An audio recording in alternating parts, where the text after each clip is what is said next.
Ladies and gentlemen, we're back. We're back for another glorious live edition of Ask That. And today is another day. I didn't really know what to say there. Anyways, with that being said, I have JD Hillen with me. JD, how are you, sir?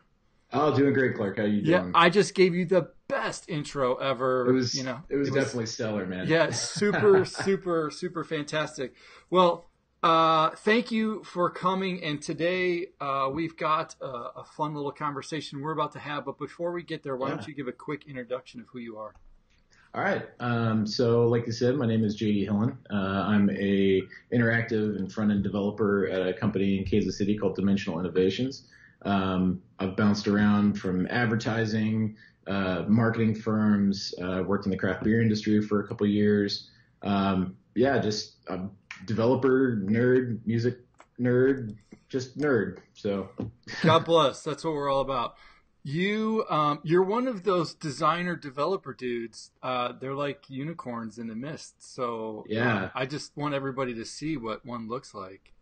Yeah, we wear lots of black clothing and have scruffy facial hair and talk too much. So I started out in the design industry. I went to college for it, and then right around the first job that I ever had, I was like, you know what, this designing thing isn't necessarily for me, and started coding and never looked back. Never looked back.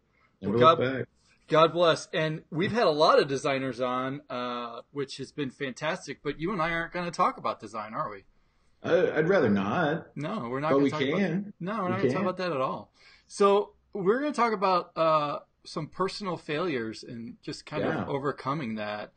I know I personally, the last year or two have certainly been in this, I don't know if you want to call it midlife crisis or like try to figure out oneself, did one screw up? Like, I don't know. I really don't know. I don't know what the right way forward is, but you had told me earlier today that you yourself are there. I guess let's start from the beginning. How do you know when you're failing? Like, did you have an aha moment that said like, man, shit, like I've somehow screwed up. What now? Well, I think you hit it on the head right in your intro, is that you don't know you're failing until it actually happens. You can look back on it and dwell on that and let it eat you up. But really it's more about, finding perseverance and, realizing that just because something bad happened doesn't necessarily mean it was your fault. It could be, but having the strength to move forward, I think, is the biggest thing. In my line of work, especially around in Kansas City, the jobs fluctuate. There's a lot of advertising firms. There's a lot of companies out there, and I found myself in this kind of last one hired, first one to go scenario for several years. I'd work at a place for 9 months to a year, and then, budgets get tight or something happens, and, last one hired, first one to go. So I've had to talk about that in several interviews. I'm very comfortable with it, and don't mind talking about it. So what did failure look like for you? I think the biggest thing for me was a little over a year ago. I got hired on to a company here in Kansas City. You may be familiar with it, called Boulevard Brewing Company. Oh, yeah. I was on their marketing team. They make fantastic products. I was working there for about 3 years. There was a lot of transitional changes, especially in upper management, and unfortunately found myself unemployed. And to me, because I was such a craft beer nerd and it was iconically a Kansas City company, sure. I figured that was going to be the end all be all job. Yep. That was everybody, when they're looking for a profession, they want to have that one place they stay at for 30, 40 years, whatever, yep, and just ride out their career. And that's their identity. And, in today's job market, that's just not possible. Yep. My father-in-law worked for BNSF Railroad for 35 years, retired. My dad worked for SC Johnson Wax for 22 years, close to retirement. Yep. And those things just don't exist anymore. So, especially in the development world, things change so rapidly that if you don't keep up with whatever the current trends are, or, whatever the new development techniques are out there, you're going to get left in the dust pretty quick. So, sure. Just trying to find a happy balance that you're also you're learning, but you're also, keeping track of what you're currently working on and things like that. Yeah. What did you find that once that you lose in your job, did you find that like kind of opened up the doors to other things that you may have didn't realize you were failing at? Or absolutely. Was that really the failure, or was that the door opener to just say, holy shit, like I've gone down a path that I wasn't expecting? Right. I think that kind of opened the floodgates. I took about 2 months before I found a new job, and I really dived into myself, trying to, go real introspective. Why am I doing this? Who am I doing this for? Is it for me? Is it for my family? Do I even want to be a developer anymore? I've struggled with that several times. But then I also realized that, I've put so much time and effort into learning this craft and trying to stay on top of things that it's the only thing I know. Sure. So, I could go flip burgers somewhere if I wanted to, but I don't. I want to code and I want to make stuff. So, sure. Luckily I found this company that I'm currently working for, Dimensional Innovations, that they do so many cool things. I mean, sure. It's a design build company, and it's a lot of practical stuff. It's not just banner ads and emails, or little microsites that live for a month or two and then go away. Yeah. They build experiences, and that was something that I was really interested in when I was going to college, finding that balance between art and code. And I didn't even know this place existed until I got an interview here. So luckily I found something really cool and I'm really passionate about, and it's kind of reignited the desire to keep going. But at the same time, there were a lot of other personal issues that I didn't necessarily address going forward. And that's, I guess we can move on to the next one then. Yeah, well, no, like, I mean, I'm one of those guys that seems like it works in extremes. Like, absolutely. If something's just kind of, I don't know, not really moving along, or it's moving, but it's not moving really hard, like I just swirl in the toilet. Like I just cannot, I have to be either overworked or completely on vacation. There's no in the middle. And of course, when you go on the extreme side of things, then you lose focus and you get blinders on the other things. And so I've been on a few projects where, they were the death march. They completely ended up destroying like the family life, and those little moments then shape kind of your thinking going forward, or at least it really shaped mine.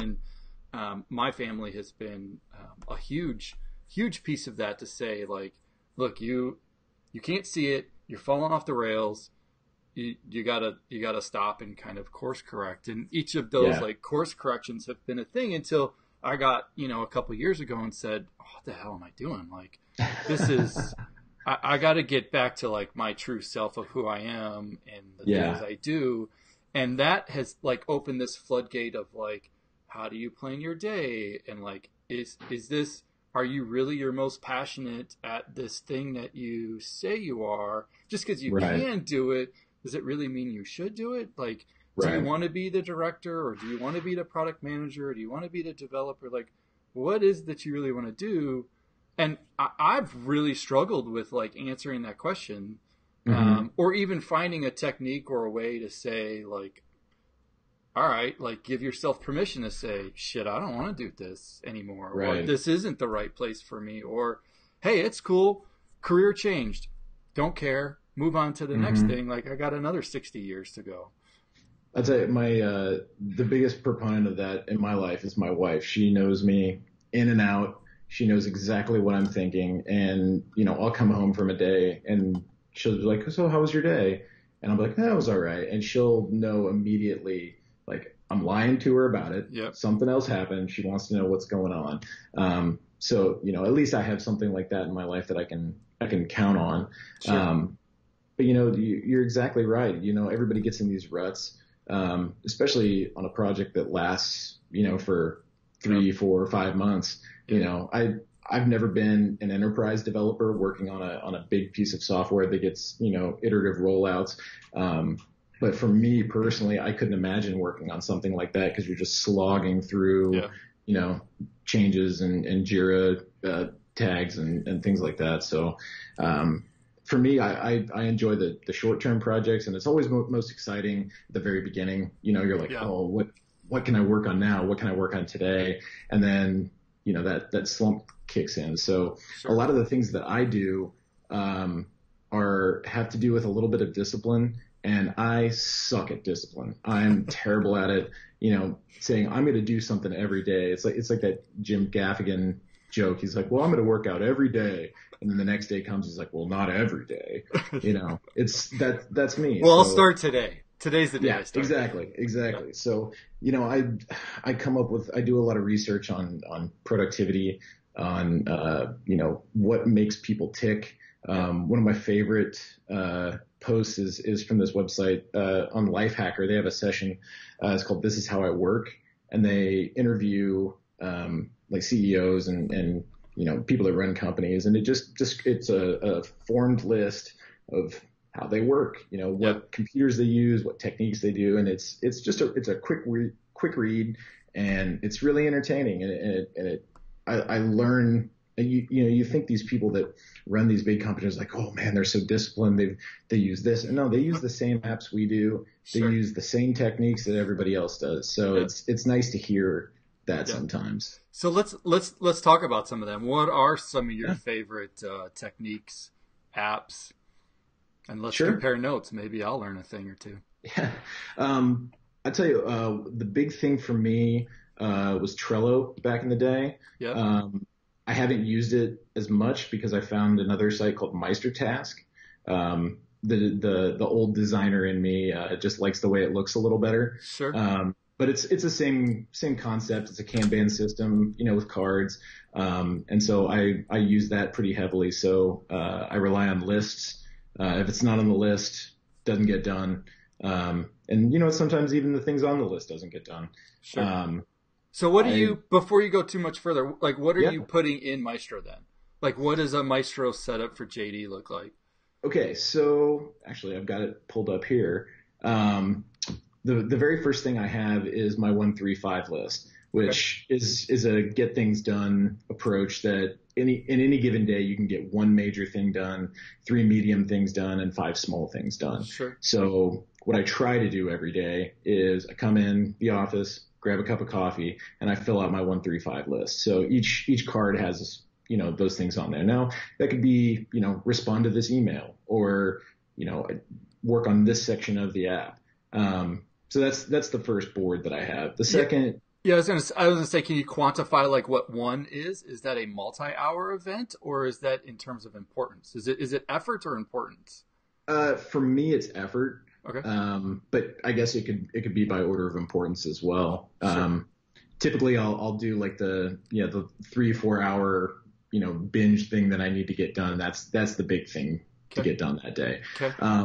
But then also underneath that, I've got, different boards for different projects that I'm currently working on. Like right now I'm looking at it. I've got 5 different projects that I'm working on. I've got a board for development ideas. Everybody gets these little flashes every once in a while, like, oh, I need to, maybe that's a good idea. Maybe I can work on that. You just write it down. It doesn't have to get done that day.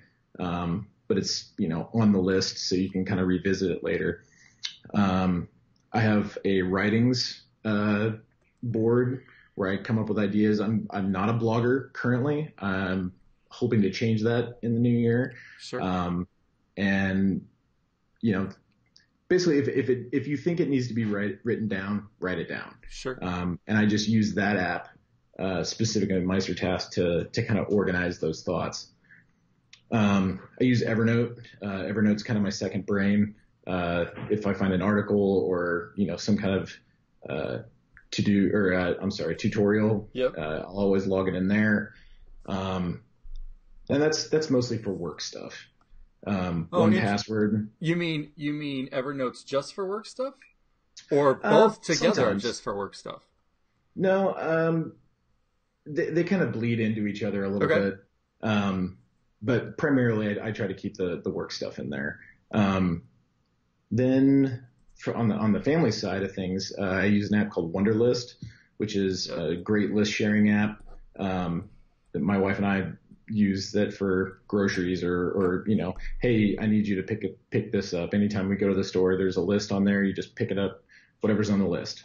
Easy to do. I'm going to I'll throw mine out since I have a one-to-one corollary to this. My wife and I use an app called AnyList. And AnyList lets you sort recipes and food lists and all that kind of stuff. And it's, bound by location and things like this. So we could say, I want to eat, I don't know, pulled pork, and we hit the button and it'll go through and it'll put all the stuff that we need for pulled pork. And then when you're in the store, you can just kind of click through and the things come off the list. And it's nice. It's pretty cool. I'll have to check that one out. It makes grocery home food management like super easy. Now you could do other listing type stuff in there, but we primarily use it for like hey, I'm at Costco. It's in the Costco list. Well, that's ultimately what we're all trying to do is just achieve some kind of home work-life balance. Yep. Every job I've ever had, they always say, oh, well, we have a work-life balance. Well, until that project needs to get done by the end of the week, and then you're killing yourself over it. Right. So that's right. I always said that there's three things that you can kind of balance it is your home life, your work life, and then your personal life. Look, I'm in a relationship. I've got two awesome kids. But I'm still kind of selfish and I like to have my alone time and, you have to balance that out too. So, that's ultimately what a lot of these changes and lists and applications that I'm using is to achieve some kind of 33.3333% across the board. So what else? What's the other hot ones? In terms of what are the things that have let you become more productive / focused on you being awesome? Yeah. I'll tell you, around January of this year is really when, this kind of big revelation that I had, came through. I started, really looking at, why I don't have enough time in my day or why I think I don't have enough time in my day. And, one of them honestly was video games. I was never a console gamer. I was never like a hardcore gamer, but I always gravitated toward these things that were just time sucks. Sure. And after a while I was like, you know what? I can't do it anymore. I gotta find something else that works. I equate it to like alcoholics. Whereas there are some people that can have a beer after work or have one in the evening. And then there are some people that swing by the liquor store and pick up a fifth of whiskey and chug the whole thing that night. Yeah. It's the same thing. It's the same thing with video games with me. It's either an all or nothing thing. And right now I have to do the nothing. And since I've cut that out of my life, I've gotten so much stuff done. Things around the house, work has been stellar. It's just an overall, I've just been present. Sure. And I'm actually glad you used that word, present. Yeah. Yeah. There's that, mindfulness movement. Yep. I don't really know a lot about it. I've heard it, kind of in theory and what it's about, but, ultimately that's kind of what it is just being present. One of the other things I did is that I try not to use my phone after like 8 or 9 o'clock at night. Like there's nothing going on in the world that is that, detrimental to your well-being that you need to be on your phone scrolling through Instagram or whatever. Just put it away. Go play with your kids or, do something that you've been thinking about doing for a while. Yeah. So. Yeah, I very much in the same boat. I mean, I think everybody has their thing that sucks up time. And we certainly have a planned for time with the kids to where everybody can get some downtime. Everybody, we can plan on it. We try to have the dinners together, and we turn off the notifications on the devices. We set times for it. We set limits for it. And I think you're right. I think self-reflecting back to say, what do I want to spend a half hour, messing around on YouTube, or, play a video game, or get sucked into the thing on the phone, or is there something that I can get done that pushes the ball down the road a little further? Right. Which lets me, I know for me in the whole like self-reflection and mindfulness and all that, I've had to reevaluate those longer term goals. And like, am I pushing somebody else's goals? I was going to say balls, but that would be just wrong. or am I like achieving my own? And it's all right to be a bit selfish to say, no, that's not helping me or my thing. And thus I'm not going to invest any energy in it. Have you through this have rethought about your longer term 1 year? And I don't mean like, the CIO, like, hey, where are we going to be in 3 years? But like really like JD wants to be this person at this time. And for me to get there, I need to do these things. Have you gone down that path yet? Yeah, absolutely. It's something that I've looked at, several times over the last few months. Where do I want to be? Where do I want to go? What do I want to do? It's those big life questions that, you're the only one that's ever going to figure out the answer to, and you might not even notice it until you get there. Sure. I was growing up, I was a Boy Scout. I was a Boy Scout from the time I was 6 years old until I was almost 20. Got Eagle. Woo. Hey, me too. All right. Yeah. But, really looking back, the Boy Scouts was all structured to celebrate achievements, no matter how big, how small. And after I kind of left that world, I didn't really celebrate any of the achievements that I had really gotten. Sure. So being able to look back at something that you did achieve, big or small, it doesn't matter. Just be objective and be like, you know what? That was something I set out to do. I did it. Now what? Goals are awesome, but you have to have another goal after you achieve it. Yep. So, there's no end to it. It's a lot like these video games that they're coming out now. They're so addictive, and they just dangle that carrot on a string to keep you playing. Well, I want to take that same mentality and apply it to what I do and my personal life. Yeah. One of the things that my wife and I set out to do was a couple of years ago, house. We were having 2 kids. We were growing as a family. We needed more space. So we set a goal to buy a new house. We saved and worked really hard. And at the worst possible time that we could buy a house, we bought a house. I was super busy with work. She was super busy with work, and somehow we did it. But, at the end of the day, we got it. And I'm never moving again. I will die in this house. So, so you say. Yeah. Till that next goal comes in play. Yeah, exactly. No, it's one of those things where you have to be a goal-oriented person in your professional life. Otherwise, you're just going to be, run-of-the-mill middle person that is expendable. That's ultimately what I want to be. I want to be, indispensable to a company that I work for. Sure. Where I'm known as, the go-to guy for something. Sure. Have I achieved that yet? I don't know. But at the same time, you're never going to know until you get there. What about feeling productive? I know I get to the end of the day sometimes and it's like, what the hell just happened for the past 8 hours? And mentally, I feel like I have wasted, an entire day. I feel internally guilty.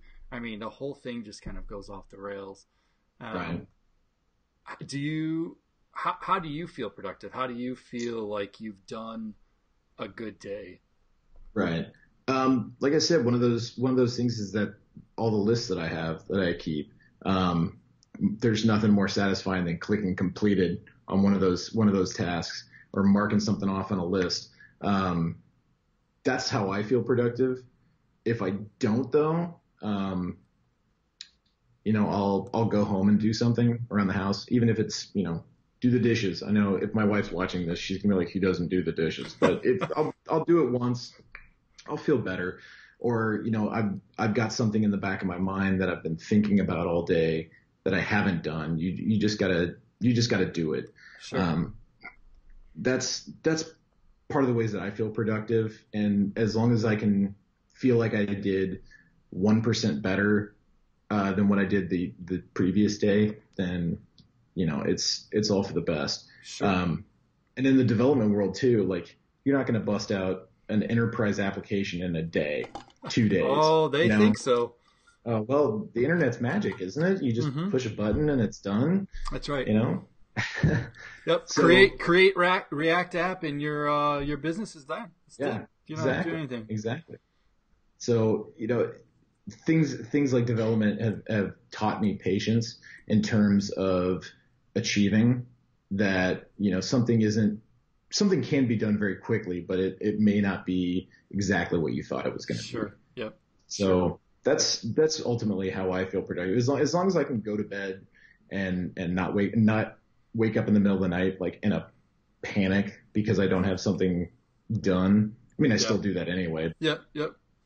How about saying no? Are you good at saying no? No, I'm terrible at saying no. I've gotten better at it over the years, but it's still one of those things where I don't like to disappoint. Especially, when it comes to a project, because, that's my job. That's what my value is based on, is how well I can perform. But, over the years, I've definitely gotten better at it. But that's still, I think, the number one issue for me is saying no and asking for help. Yep. I know you got a 2-year-old. How old's your other kid? 5. 5. 2 and 5, both boys, and they're demons. That's what they are. Just little demons. So what's your decision process go when, maybe your 5-year-old's getting there. What is that, kindergarten maybe? Yeah, almost. Yeah, this fall it will be. So I have a 12 and a 10, boy and a girl. Okay. So I don't know if you'll be able to answer this question, but because you're not quite to the extracurricular school activities and all that. We've kind of started that a little bit. So I'm curious, like how you think about your decision matrix of, boss says this needs to get done. I had this on my list. My kid needs me right now. Now, granted, your spouse has been in this position for as long as you guys have been together. Kids seem to, because of their sheer innocence, they can make you feel super terrible really fast without, any political agenda or anything, right? Absolutely. So I'm curious what your decision tree looks like. Everybody says families first, but the reality of that is, I got a thing that's got to get done today. Like, Daddy can't be home. My wife's a teacher, and so luckily she gets home quite a bit earlier than I do. I typically get out of the office, between like 6 and 6:30. But there have been projects that I've worked on where I've got to spend, the rest of the night working. And, I think my kids understand what I do to a certain degree. Sure. And my wife definitely understands what I do. And sometimes, you've got to slog through and get the work done. So ultimately my decision tree is kind of get the work done as fast as you possibly can, and then make it up to them over the weekend or, on another day. That's what you have personal days for. It's what you have sick days for.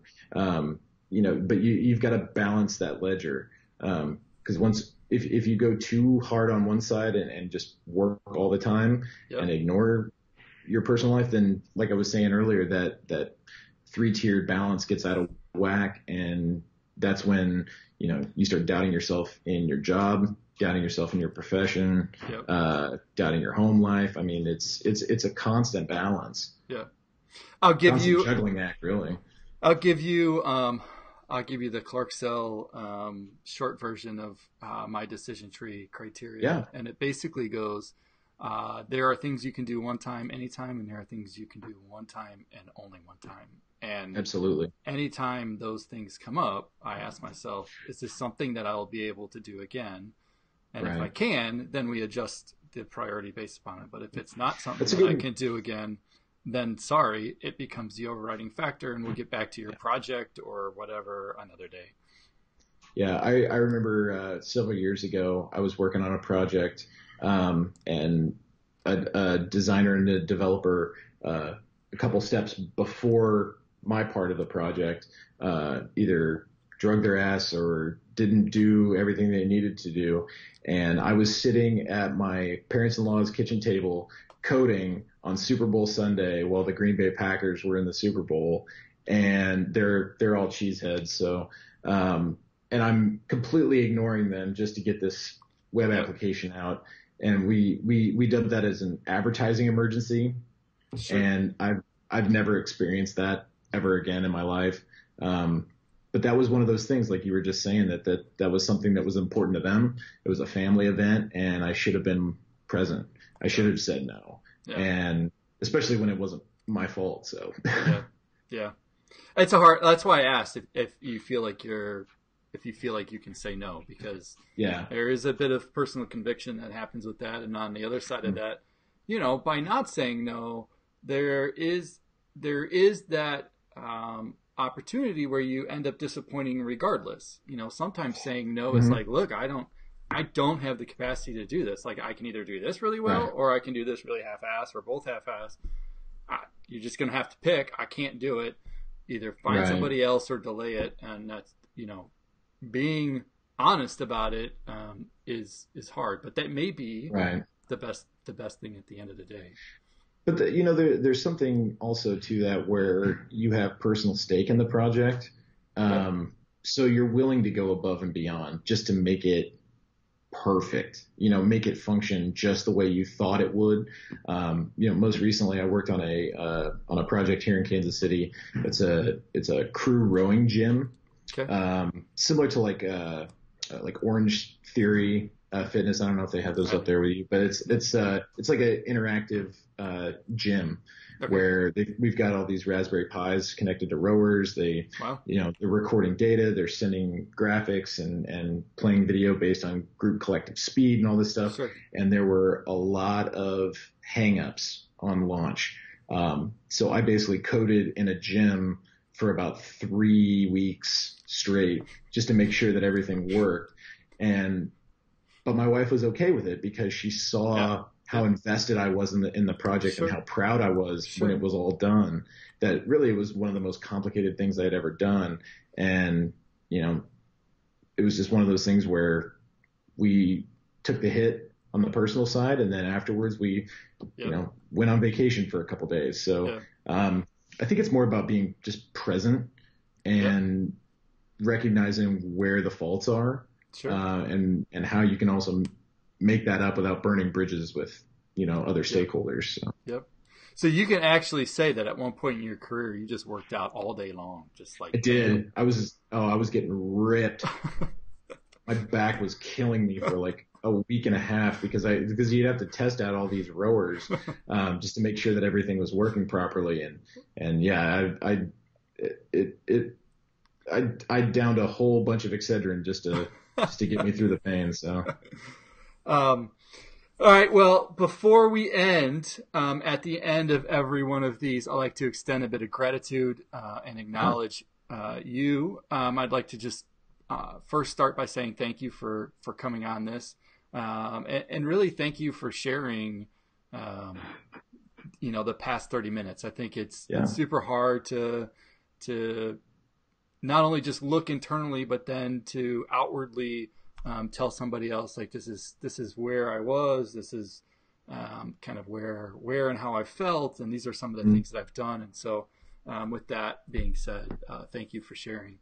Oh, thank you. I appreciate you guys building this platform to let developers and designers have a voice and feel like they're part of a community. I know it's a ton of work behind. I've done events, sure, similar to that conference that have taken up a lot of time, and I know it takes a toll on you. So thank you. I appreciate that. So that leads me to my last question. What would JD's kind of mindfulness tip, productivity hack be to anybody who's listening? I guess there's kind of two parts to that. The first one is do your research. There's tons of techniques out there. There's tons of everybody's an expert. Everybody's got a thing that, if you do this, you'll be successful. If you do that, you'll be successful. And you know what? It doesn't work for everybody. Growing up in school, I was a visual learner. I was a visual person that I had to see it and then I had to do it and then I got it. But I was never able to just, here, you need to know this and then be able to spout it off anytime. So I would say do your research and find what works for you. Try different things. If you fail, awesome. It didn't work for you. There's another technique out there to try. The second thing is, I think, and we touched on this earlier, is just ask for help. I've battled with mental illness several times in my life, depression. About 6 months ago, there was a really great talk that I saw, and I'm going to butcher this guy's name, but it's Greg Burgess, I believe. He's a developer evangelist for Twilio, and he has an amazing talk, and I'll send you the link to it, about developers and depression. And that really got me started, looking into ways I can fix myself. Looking at some of these addictions and well, I say addictions, but you know what I mean. Like things that you just focus on too much that ruin other parts of your life. So being able to ask for help, I think, is another huge thing. So do your research, ask for help, and fall back on the loved ones you got. Because at the end of the day, that's all we have. So I love it. With that being said, I would like to know what those who are listening, I'd like to know your productivity hacks, your tools of the trade, the things that have worked well for you. Do you have a mentor? Do you not have a mentor? Leave some comments below. Let JD and I collaborate and compare notes. With that being said, absolutely, JD, thank you. For everybody who's out there, thumbs up, subscribe, and we'll see you next time. We'll see you.